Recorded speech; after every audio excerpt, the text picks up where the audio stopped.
Hey, John. Eric. It's all good. At some Yeah, point in time, we'll have to figure out how to actually have a real show beginning. But a we're show not we're not opener. we're not fancy like that. Oh, hold on. Shall I show you what we could be? We could be. Hold.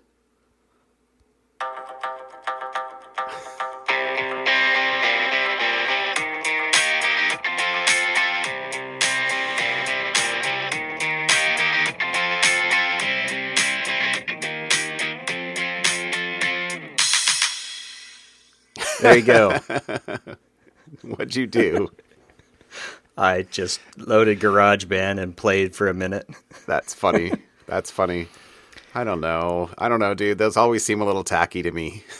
Yeah, no, I'm fine. It was just fun to play with GarageBand. It's been a while since I played with it, and I thought, well, we'll see if we can come up with an intro for the show. And it's kind of corny. Yeah. Well. Almost as corny as, "Hey, John." Well, it's okay.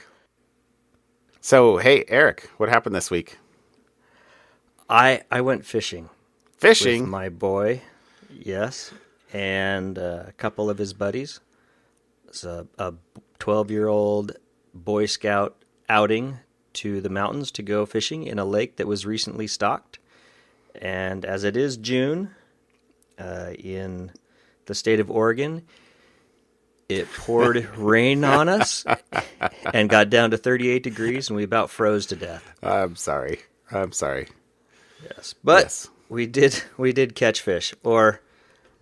So we got up there Friday night, and we went out, and while the boys were setting up camp, I went and tried to scope out around the lake and see if there was some good spots to go fishing. Maybe try to find someone and ask them what to use for fishing, and didn't really see anybody. I tried to fish for maybe 20 minutes just to see if I could catch anything. I mean, the lake was recently stocked. They should be fish that were hungry and ready to do something. Didn't catch anything. And so then boys were done. A couple of the boys, we brought them out. They threw his first line out. He had a monstrous lure on this line. And his first cast out, he starts pulling it in and reeling it in. And he goes, I got one. And turns out poor fish was in the wrong place at the wrong time because he hooked the fish from the outside. Snagged it. Yes, just a fish troll. And then in the morning, the next morning we got up and there was a small window of daylight and warmth, and we caught 3 more, and they were all excited. We cleaned them, they took them home and had them for dinner, and it was fun.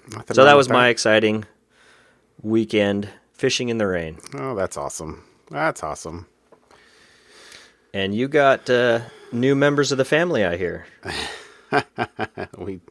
We do. We have some goats, and we had 2 baby goats on Monday night or Sunday night. Nice. Sorry, now I'm trying to remember which night it was. One of the nights. It was a very late night. I think it was Sunday night, actually, looking back on it. But yep, they are adorable and cute and doing well. Mom is seeming like she's doing okay, and I actually, just before I came in to record this with you, I was sitting out on the hay and they were crawling all over my lap. So that was why I texted you and said, I got to be a couple more minutes late. So, yep. Playing with the kids, literally. Nice. Well played. Well played, sir. That was a good one. It's only because my grandpa would always get upset whenever anyone referred to us as kids. He said, "Those are baby goats. Those aren't children." So That's funny. I don't know. As mischievous as kids are, it's a reasonable nickname. yeah, For both. yeah. Yeah. So that's the big thing around our place. And other exciting news, which we keep forgetting to talk about. We did. We forgot to mention anything last week until after we were done recording. Yeah. We actually have a show name. Yeah. Like an official show name. Yeah, we decided what to call this. And Well, I presume that anybody's actually listening to this already sees it because the logo changed and everything else. But we settled on mostly security. Because we mostly talk about security. It does seem like that's mostly what we talk about. But you know, we're quite literal people anyways, so. Yeah, that's a very very Apple-esque name. This is the watch. This is the phone. Sorry. Yeah. Anyway, yes, it's mostly security. Awesome. And yeah, I like the logo you made. I guess handily, because you and I were throwing names back and forth. Right. Whatever weekend that was. I think it was the 3-day weekend, right? Memorial weekend. Yeah, a while back. Yeah, we were throwing names back and forth, and finally we were like, yeah, mostly security. And the domain happened to be available. The Twitter handle was available. Everything kind of fell into place real quick. Yeah, I think that one was your idea. So you get the credit for the mostly security. I thank you, I guess, but it's kind of a you know, the spoiler alert. It's kind of an oblique Princess Bride reference. Yeah, well, exactly. Mostly security is still a little not. Yeah, and so also Peter Woolley helped me with the logo. He's much more designery than I am. And so when I was looking at the logo, I gave you the background of the logo. I was trying to think of colors or whatever it was, and I got staring at both Microsoft's and Google's logo, and they have a certain color palette. And so I stole 3 of the 4 colors, and instead of blue, I made purple. So there's where the colors came from. You're a great artist. I steal. Yeah, something like that. Something like that. Yeah. Yeah. But thanks to Peter for his suggestions and advice on, because some of the earlier logos were not as nice. No, yeah. they were clearly done by a 5-year-old with crayons. So. Oh, I shouldn't be throwing stones because you can't imagine what I would come up with. Anyway, well, yes, official show name, mostly security. So I like it. I do too. It's kind of grown on me in the last couple of weeks too, since we've sort of decided on it. So hey, anybody listening to this, welcome to Mostly Security. All right. Well, should we jump into we really only have one topic today. We do. We can jump into that. So we've talked a lot more recently about the cylinders, the little hockey pucks. How about you stop saying her name? Yes, the names of the devices that are voice assistants, the Amazon one and the Google one. And apparently, one of our friends from work was playing the podcast last week, and it shut off all the lights in the house, and his wife was not happy. So, very sorry to Cedric and any trouble we caused at home, but that also is a nice tie into today's topic. It is, but like first a learning bit. I think we need to like beep out anytime one of us says that. In editing. Yes, we'll need to get a nice beep for editing that kind of stuff. Yeah. Anyway. All right. So the topic today, in relation to the voice assistants. Not only do you have them in the form of these little cylinders you can stick around your house, they are also available on your devices now as well. They sure are. Right? You can do the Hey Apple thing on your phone or your Apple Watch or your... I don't have one of the Apple home devices. You can now do the Amazon voice assistant on any Kindle you have as well, or the Kindle Fires, I believe, as well. Nice. So it moves to the devices. And not to be left out, Microsoft allows you to use Cortana voice assistant from, any laptops you may have. To open, you can do the Hey, Microsoft. yes, thank you, thank you. Hey, Microsoft, in the form of Cortana, and it'll do things. And so, Cedric, who we work with, I guess we should actually do the Disclaimer. yes, We're not speaking disclaimer. on behalf of our employer. We just happen to think that the work that Cedric did here is pretty doggone cool. Yes. Anyways, so Cedric, along with apparently some researchers in Israel, reported a vulnerability to Microsoft where you can do the Hey Microsoft, in the form of Cortana, on a lock screen of your Surface laptop or whatever laptop you have running a later version of Windows 10, and it will allow you to run arbitrary commands or otherwise search for things that you shouldn't be able to do on a locked screen. It's a lock screen bypass. Right. So, It's kind of a disclosure in three parts.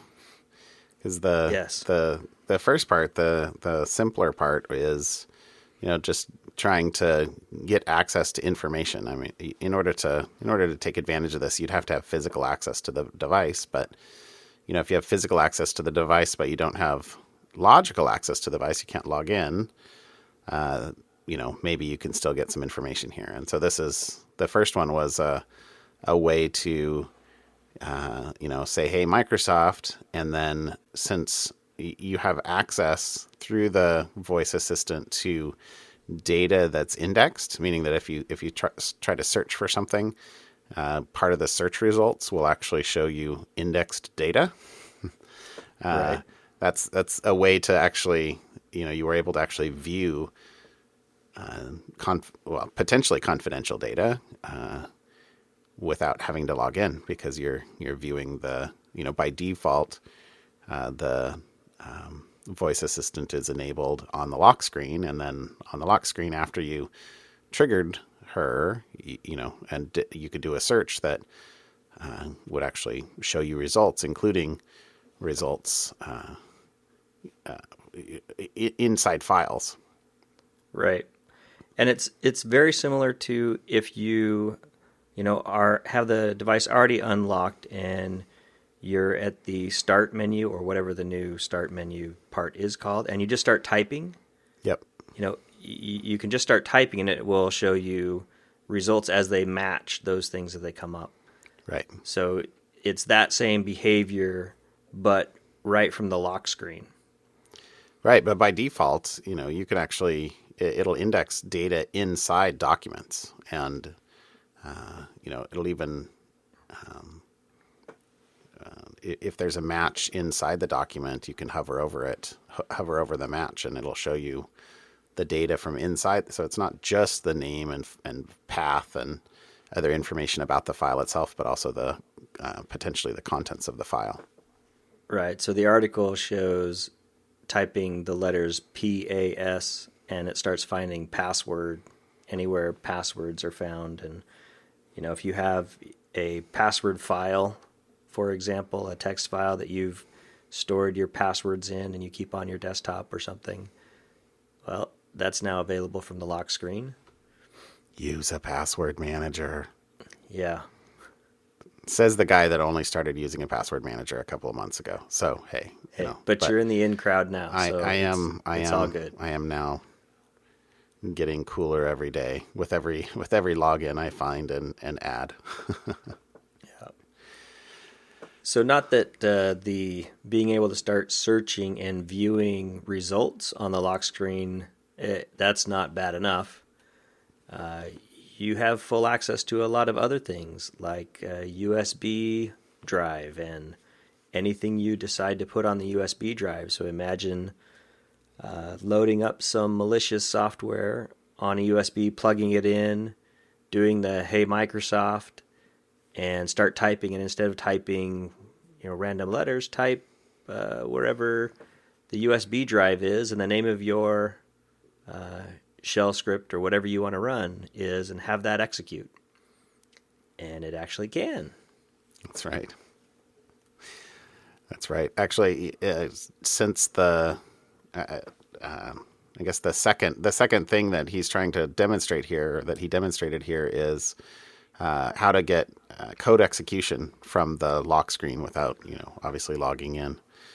And, since the search results do show you executables, you can actually right click and, do a run as administrator from the lock screen. Although if you're running something that doesn't auto escalate or auto elevate, it does actually run in the context of the user who's locked the screen, which means that it's possible that it runs, but UAC pops up the dialog prompt that says, "Are you sure?" And then you would have to actually wait for the user to actually really log in, and then presume that they go, "Oh, what's this?" And hit OK or something like that. And survey and history says that users click OK most of the time.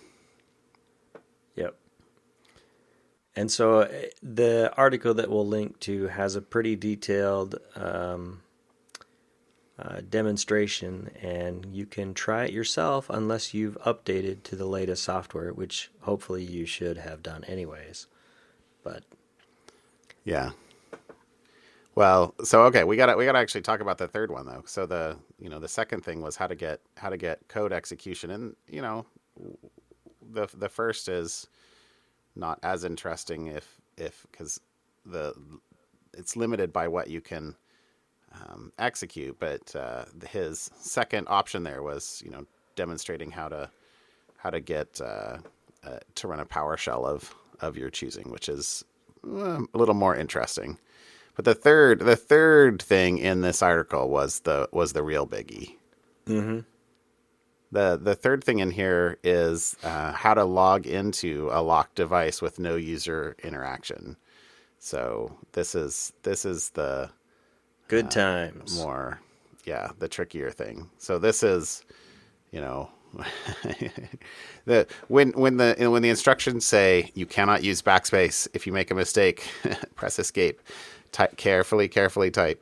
Yeah. So this is, you trigger the assistant and ask a question, and then hit a space bar, get a context menu, escape, the menu disappears, space bar, get the context. Anyway, get a search query that you can type in. But that's the real McCoy. That was the interesting one, because in the final example here, since you could actually basically choose what to do, you can, in this case, you can actually pass command line parameters. So you can call PowerShell with a command line of your choosing, which means that you can do pretty much anything. And they demonstrated that you could do a password reset from the lock screen without logging in, and then log in using the password that you just reset. So nice. That's total ownage. So well done, Cedric. Yep. Very cool. We'll see how many people don't update. Well, although it does require physical access, so it's not a remote, not Joe Hacker in his basement over the internet doing this to you yet. Right. No, it's interesting though. Especially, I'm very curious about the whole voice as an interface, as is evident since we keep bringing it up on the podcast. But I have to admit that I have used the Hey Apple probably 2 or 3 times in the last week, and it's kind of done it. Although just for simple things like setting alarms. Yeah. I had always disabled it, and to make points to my nieces, I would do the "Hey Apple, set an alarm for 3 a.m." on their phones while they were away. And nice uncle. Well played, uncle. yes. Yes. It's, there's the dad joke and then there's the uncle joke, I guess. But have you enabled it now? When I got the Apple Watch, that seems to be a very useful way to interact with the Apple Watch. So yeah, I have it enabled on the watch. Okay. Yeah. Makes sense. But yeah, I forget why my phone was across the room or out of arm's reach, and so I tried yelling at it the other night, and I was like, well, hey, it worked. Although I must say that I just, even in interacting with alarms, I then said, later on I was like, hey Apple, or this was the next day, what time is my alarm set for in the morning? And then it says you have 10 alarms in the morning. The first one is at 5 a.m. or 3:40 a.m. The second is at 4:15 a.m. I have a whole bunch of alarms that basically just bracket every time I've ever had to wake up, and then I just turn on whichever one. So I only have one that was enabled. But it ran through all the ones that even weren't enabled. Well, it started going through the second off. one before I killed it, and was like, that was dumb.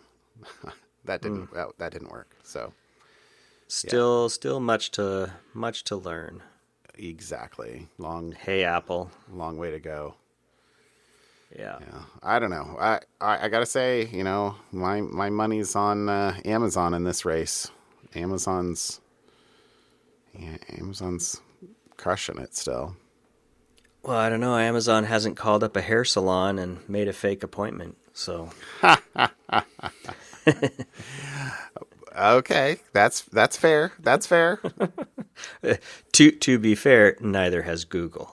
So let's just be honest here. Well, Google does have a keynote demo does not a product make. Right. Especially when you're not willing to have third-party verification of said keynote demo. Yeah. Right. The thing is that why you don't have to prevaricate. You don't have to lie. I don't know that it's a lie, but they clearly haven't, at least to date, been forthcoming about more info or live demonstrations in any way, shape, or form.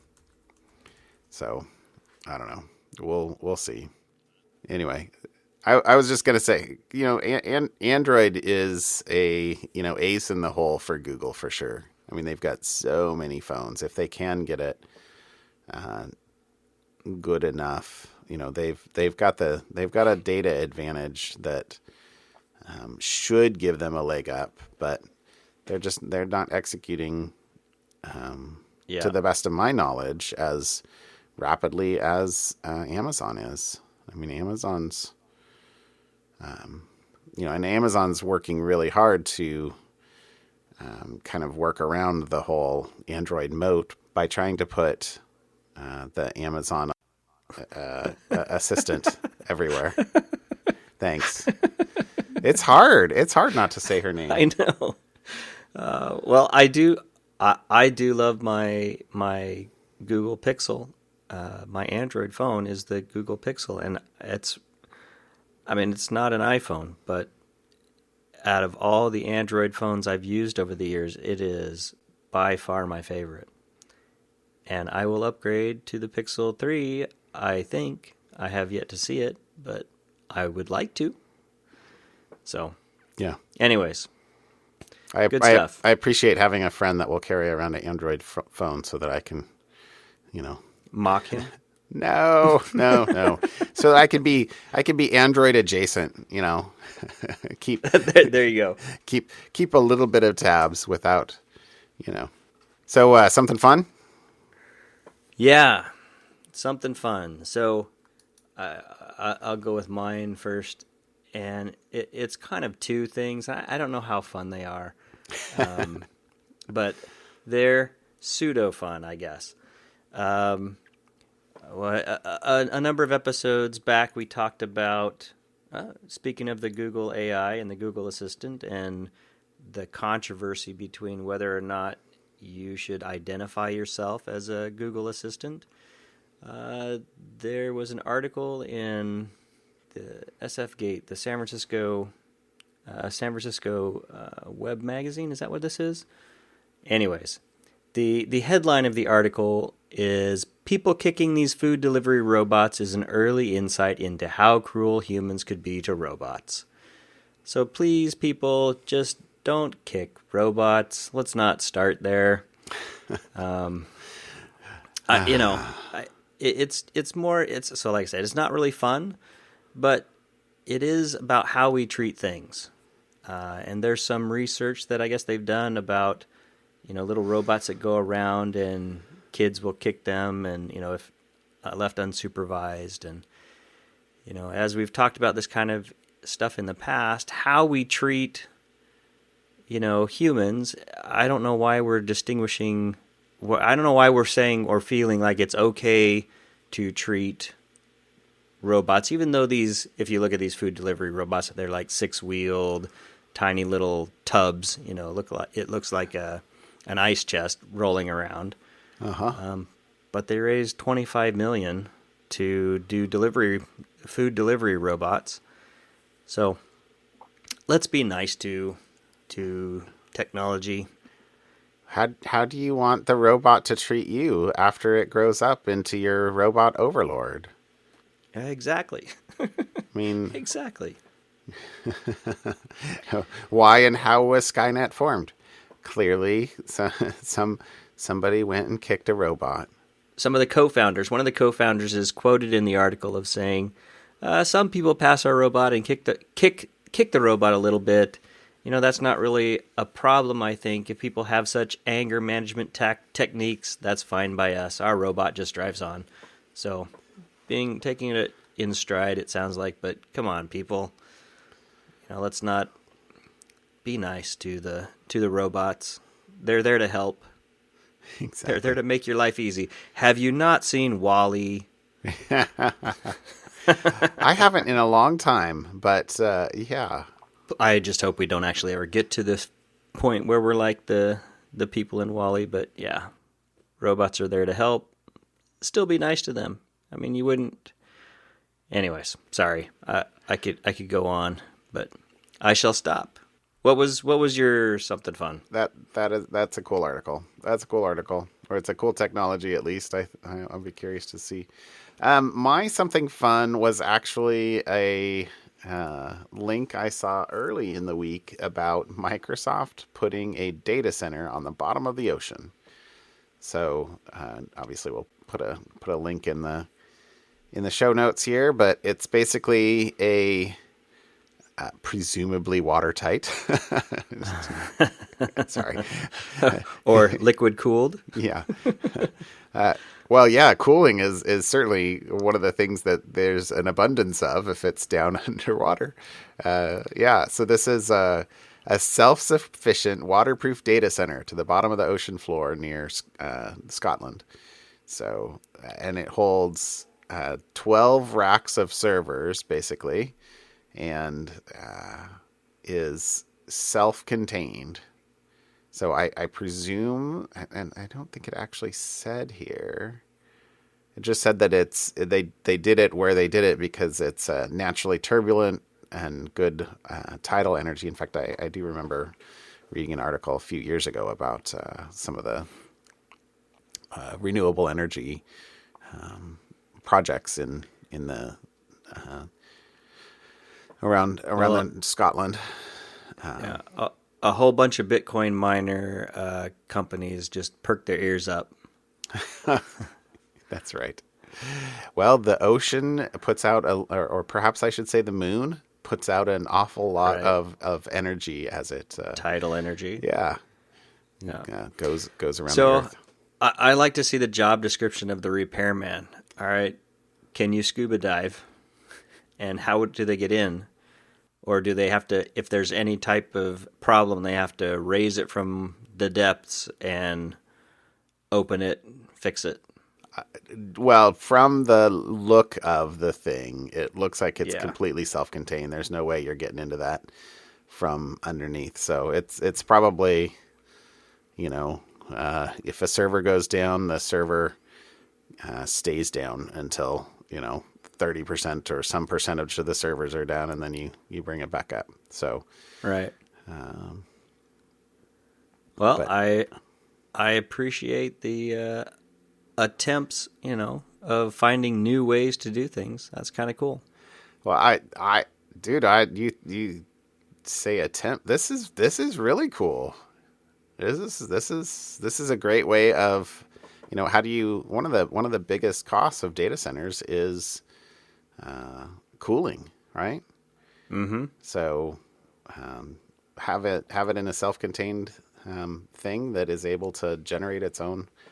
I didn't actually think this thing said that it generated its own electricity. So it does say that the energy is 100% renewable energy from the islands that it sunk off of, but a cable is linked to that island power grid of renewable energy, and that powers the underwater data center. So Thank you. there's an umbilical cord that goes down to the sunken server tub.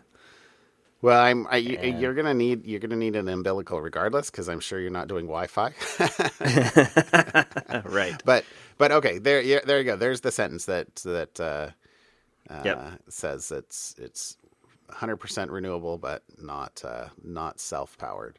Still, the Renewable ability to from the sort of island. drop those into offshore and near Yeah. centers. Anyway, I thought this was cool. Yeah. Really cool. Good stuff. Yeah. All right. All right. Call it a show. Yeah. Good stuff. Thanks, John. Have a good night. All right. Bye.